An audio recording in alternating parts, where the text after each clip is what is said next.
Ele nasce em Cachoeira em 1816, em agosto de 1816.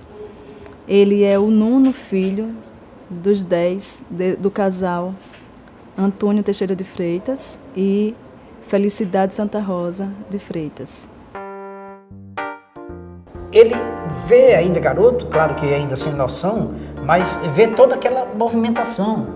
A vila foi bombardeada, a vila de Nossa Senhora do Rosário do Porto da Cachoeira, é bombardeada no dia 25 de junho de 22. E tropas vindas de Pernambuco, tropas vindas de Minas Gerais, tropas vindas de todo esse sertão baiano se juntam aqui em Cachoeira e saem para Salvador, para libertar Salvador, que culmina no dia 2 de julho de 1823. Nesse episódio, que o tio de Teixeira de Freitas é o procurador da Câmara e proclama para o povo se o povo queria separar o Brasil de Portugal.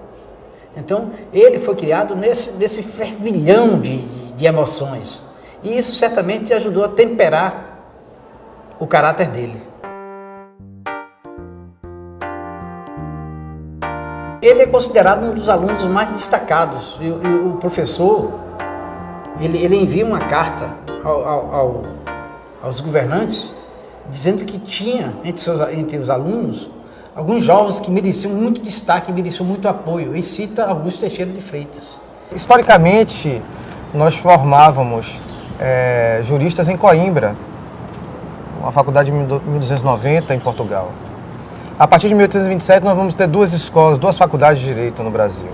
A faculdade de Olinda, que depois, a partir de 54, foi para Recife, 1854, e a faculdade das Arcadas, ou faculdade de São Francisco, faculdade de São Paulo. Quando ele ingressou na faculdade lá de Olinda, no ano de 1832, o interessante é que, quando ele começou esse curso, o curso tinha apenas 5 anos de sua criação, assim como a Faculdade de São Paulo. Então, o ambiente jurídico era muito incipiente, tinha pouca base de estudo de materiais jurídicos. Por exemplo, em termos da legislação que o Brasil tinha, ele se valia da legislação portuguesa, ele se valia das ordenações do reinado, ainda do reino. Os tribunais no Brasil julgavam seguindo os julgamentos de Portugal. Aos 16 anos, o pai o envia para estudar na Faculdade de Direito de Olinda, fugindo de uma certa tradição da nobreza baiana em mandar seus filhos para Coimbra, em Portugal.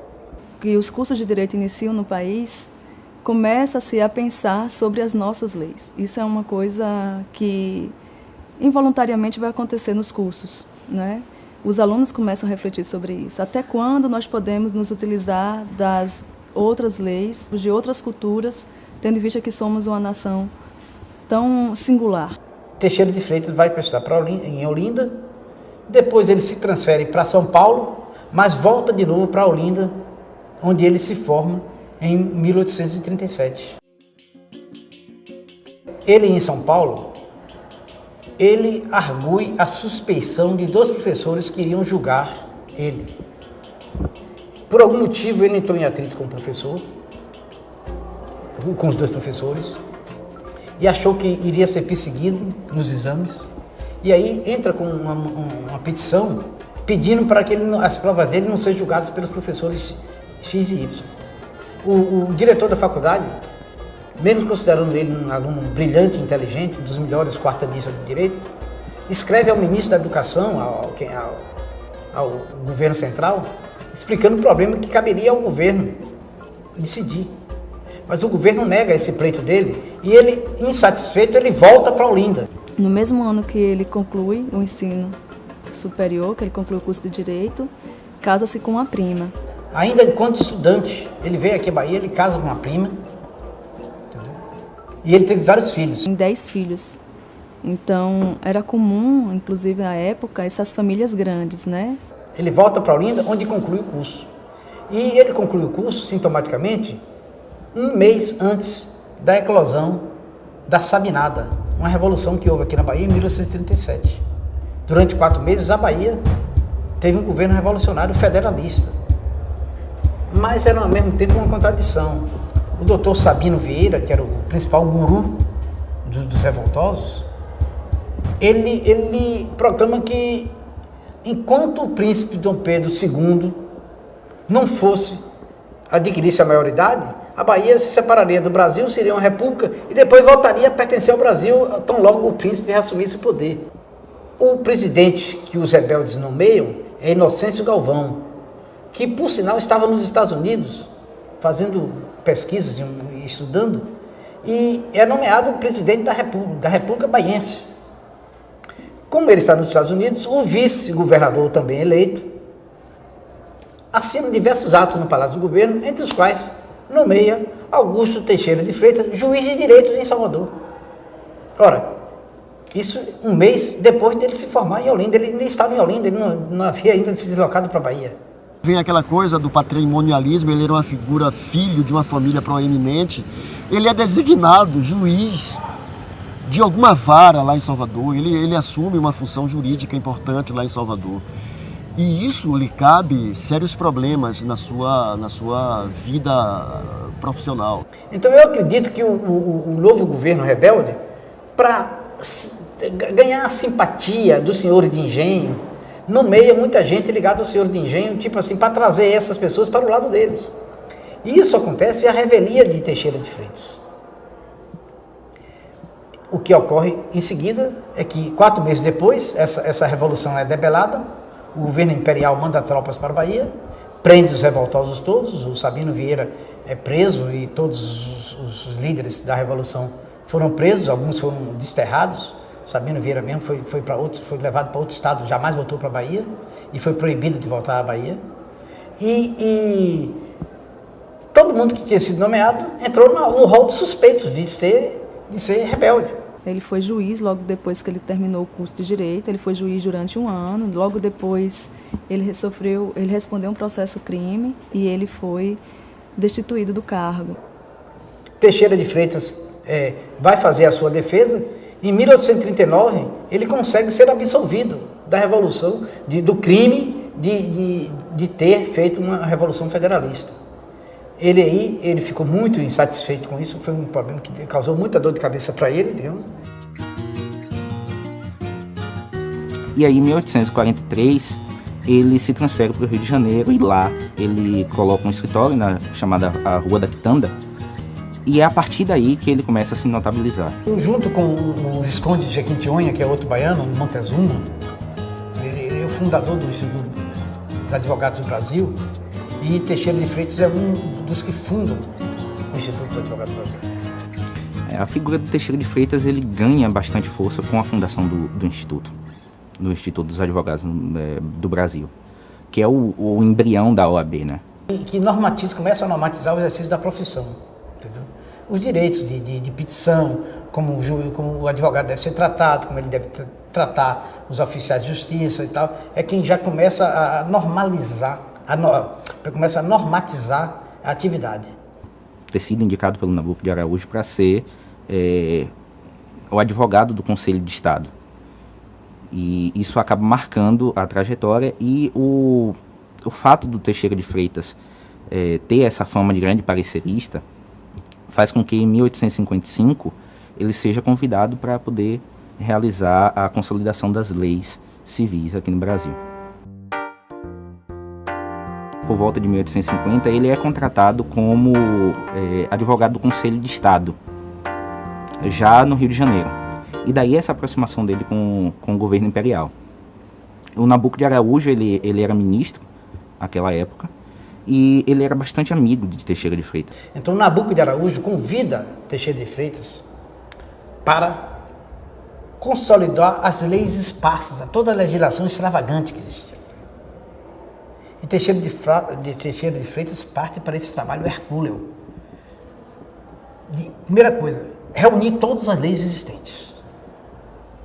Algumas de Portugal, que ainda tinha ligação com o Brasil, embora já fosse independente, mas tinha muitas leis de Portugal que ainda eram aplicadas aqui no Brasil. O interessante é que em 1824 foi a Constituição, mas essas leis elas só vão ser efetivadas mesmo a partir do segundo período do Império, com Pedro II. Então, a gente vê que existe um certo atraso entre o ímpeto de formação de um direito nacional e a efetivação deles. Ele tem uma obra que é a introdutória dessa codificação, ele tem 25 anos de escrita, né? Então o primeiro momento da escrita dele é chamada de codificação. Nessa codificação ele consegue escrever 5.000 artigos que estavam, de certa forma, esparsos na nossa legislação civilista. Ele reúne tudo, lei disso, lei daquilo, compila todas elas, faz a crítica a cada artigo. E reúne. Ele faz um esforço que ele passou 5 anos só para reunir as leis e tratar o esboço do que seria o Código Civil. É esse trabalho que exige dele uma energia muito grande, inclusive mental, e é apontado como uma das causas da sua decadência mental. Você precisa de leis e de estudos e de teorias que fossem capazes de explicar a realidade social, jurídico-social daqui do Brasil. Então, a elaboração da consolidação das leis civis é o primeiro passo.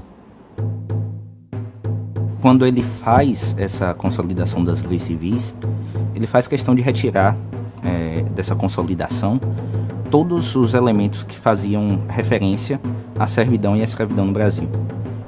Quando ele estava compilando as leis brasileiras e as leis civis, e inclusive ele teve um mérito de querer separar o direito civil, o Código Civil, do Código Comercial. A compra e venda de mercadorias, as transações comerciais, mercantis e tal. E aí, quando ele está com as leis civis, aí disseram, doutor Teixeira, aqui não fala da escravidão, do trabalho de escravo, da venda de escravos, da compra de escravos, direito sobre o... Ele disse, isso não deve constar no Código Civil, porque isso é uma aberração para o Brasil. Isso é uma coisa vergonhosa para o Brasil, existia escravidão, existia a venda de seres humanos. Não deve haver venda de direitos humanos, e muito menos constar isso no Código Civil, que é uma coisa que deve honrar muito o Brasil, e isso é uma coisa vergonhosa. Essa parte de venda e troca de escravos deve fazer parte de um outro código, o Código Negro. É tão vergonhoso que não deve constar das leis civis do Brasil. Não as maculemos, a codificação, a consolidação, com disposições vergonhosas, que não podem servir para a posteridade. Fique o estado de liberdade sem o seu correlativo odioso. A codificação, o esperado da codificação do esboço de Código Civil seria por volta de 5.000 artigos. Quando ele terminou a codificação, quando ele desistiu da codificação, teria por volta de uns 4.000 já feitos. E aí começa uma discussão em torno da validade daquele documento. Começam os críticos a apresentar, fazer críticas, as pessoas fazerem críticas em torno daquele documento que ele tinha entregue. E ele, por uma questão talvez de temperamento, ele ameaça várias vezes largar o projeto. O governo imperial esperava algo por volta do direito científico, que era aquilo que estava florescendo na Europa, que era a tradição europeia de codificação. E o governo imperial queria um código civil aos moldes da própria consolidação que ele já tinha feito. Um código extremamente cientificista. E o Teixeira de Freitas, embora ele fosse uma grande vertente do direito científico, ele chega a abdicar, quando ele já está com esses 4.000 artigos feitos, ele abdica desse seu Código Civil e diz que não era aquilo que ele queria abordar uma nova metodologia, ele queria refazer o seu trabalho e aí, como eu falei, incluir o direito comercial, fazer uma unificação do direito privado. O Nabuco de Araújo era muito, muito próximo do Teixeira de Freitas, e também por questões políticas, porque um novo ministro da Justiça já estava ali, não era tão próximo do Teixeira como o Nabuco, e essa questão da saída do Nabuco, que por questões políticas mesmo, acaba fazendo com que Teixeira não tenha o contrato renovado. E aí o Código Civil, o esboço para um Código Civil, como ele chama, fica inacabado, já numa fase final. Chega a haver uma comunicação entre o Teixeira de Freitas e o novo ministro, falando sobre a renovação do contrato, no qual ele fala sobre a questão de abdicar de todo o seu projeto, e em 2 ou 3 meses rever um projeto nos moldes que ele queria, aproveitando aquilo que ele já tinha feito, só reorganizar. Mas aí o ministro da Justiça chega a dizer que não seria interessante, porque isso seria assumir que todo aquele trabalho que ele tinha feito não teria valido de nada. Ele se muda para Niterói, porque ele morava próximo ao escritório dele primeiro, onde hoje fica a questão da sede do Instituto dos Advogados.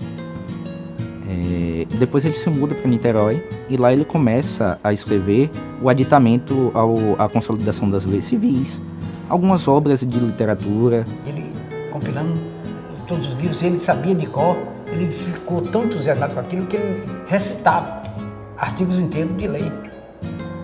E era o envolvimento dele. Um ex-funcionário dele, que trabalhava no escritório dele, que ele tinha no Rio de Janeiro, deu uma entrevista dele no Jornal do Rio, em 1920, mais ou menos, ele lembrando que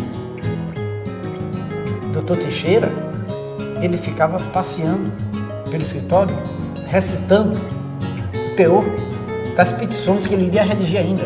Primeiro, ele elaborava a petição na cabeça, depois ele botava no papel. Então ele ficava falando sozinho, dentro de casa e no escritório, e dando voltas na casa, e recitando como se fosse perante o juiz.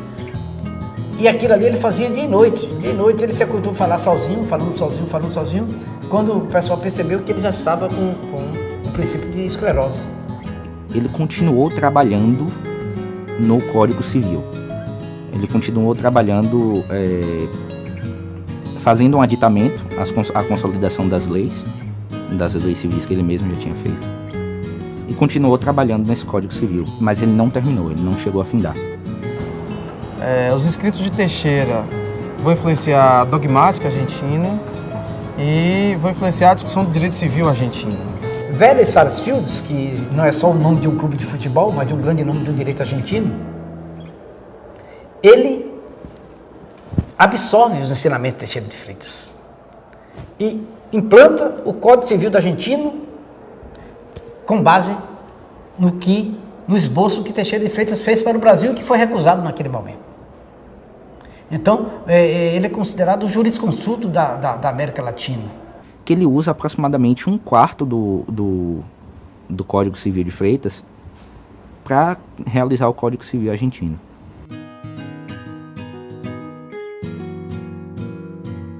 Vélez Sarsfield, que é um jurista famosíssimo na Argentina, ele começou a trocar cartas com Teixeira de Freitas, porque ele estava no meio da codificação do Código Civil argentino em 1864, e ele estava com carência, sentindo necessidade de uma luz para a codificação do Código argentino. E o que aconteceu?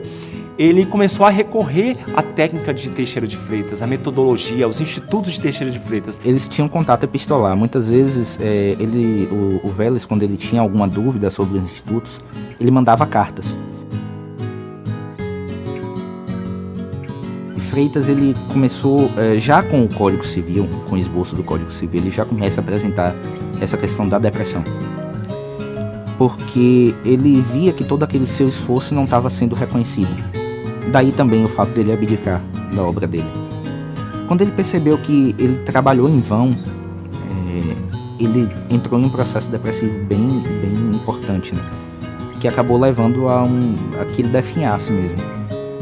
E o interessante é que outro marco que contribuiu para definitivamente assim abalar ele foi a morte do filho dele, o Augusto Teixeira de Freitas Filho, que também era jurista, também deixou obra. E isso acaba também no ano de 1883, que é o ano da morte de Teixeira de Freitas pai. E isso acaba trazendo a ele um dano psicológico muito grande. Com o tempo ele foi perdendo a razão. Ele foi saindo do mundo e declamava, perguntava uma coisa a ele declamava um artigo de uma lei, entendeu? E ele a mente dele já estava embotada.